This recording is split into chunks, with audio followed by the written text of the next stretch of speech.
I can't get these memories out of my mind, and some kind of madness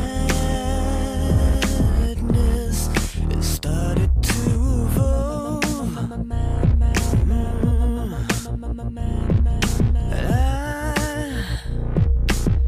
I tried so hard to let you go, but some kind of madness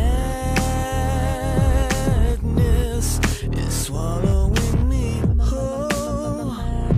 Yeah, I have finally seen the light,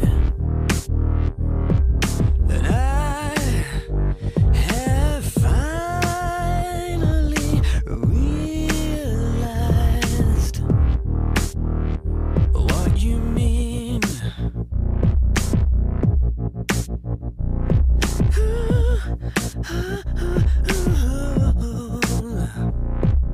And now I need to know, is this real love, or is it just mad?